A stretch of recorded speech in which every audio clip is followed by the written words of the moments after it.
Why does poverty exist more in African American communities? What is poverty? Poverty is a deprivation of those things that determine the quality of life, including food, clothing, shelter, and safe drinking water, but also such intangibles as the opportunity to learn and to enjoy the respect of fellow citizens.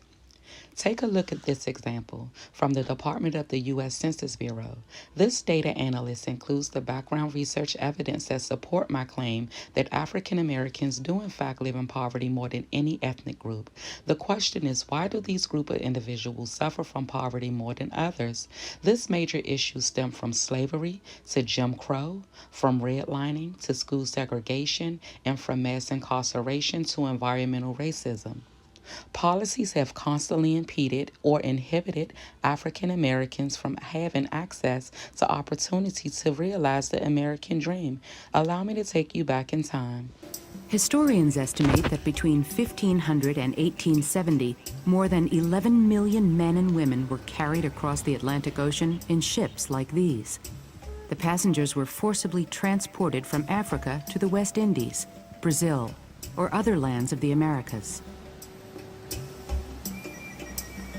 The first known slave ship arrived in the U.S. in Jamestown, Virginia in 1619, carrying a group of slaves that were put up for sale. These individuals were forced to live in deplorable conditions while traveling, often suffering from malaria, yellow fever, smallpox, measles, and influenza that often went untreated.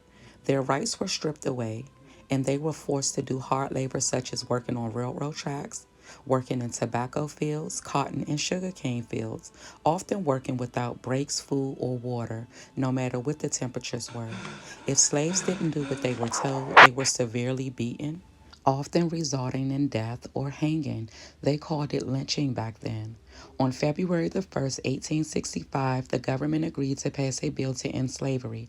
President Abraham Lincoln approved the joint resolution of Congress by submitting the proposed amendment to the state legislators. The necessary number of states, 3/4 to be exact, ratified that bill by December 6, 1865. Although the 13th Amendment was made to abolish slavery, the government believed that neither slavery nor involuntary servitude was a punishable crime, and slave owners could not be charged or convicted for the illegal mistreatment of slaves. Slave owners believed that government officials were jeopardizing their income and livelihood. In 1862, slave owners protested in the District of Columbia demanding reparations, which was ultimately granted by Abraham Lincoln in 1862 and lasted until 2015. Initially, slaves were supposed to receive 40 acres and a mule. Instead, they gave slave owners reparations and slaves received nothing.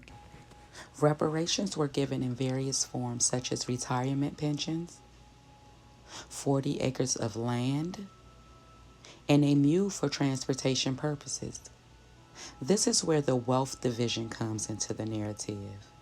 It is extremely difficult for Caucasian individuals to see the world through the same lens as African Americans do. Looking back at history, African Americans were not given a fair chance to accumulate wealth due to school segregation that restricted them from receiving proper education, which led to lack of education and job opportunities. African Americans are faced with several challenges such as redlining.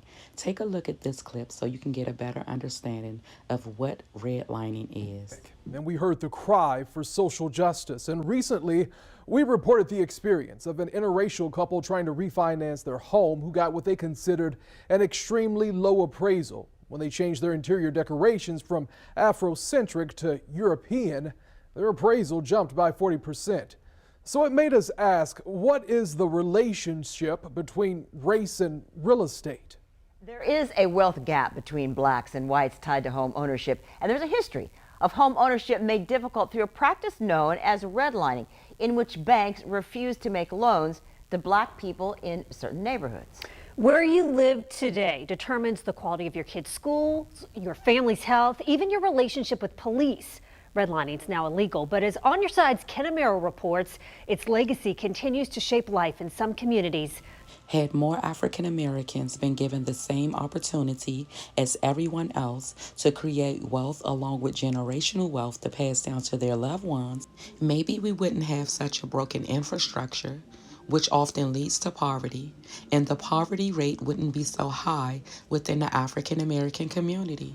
Due to unfortunate circumstances, many African Americans are subjected to live in violent, drug-infested communities, forced to deal with broken health and school systems, while also facing many obstacles and challenges to escape these conditions. For several reasons, as I stated before, many African Americans feel like they're experiencing modern day slavery.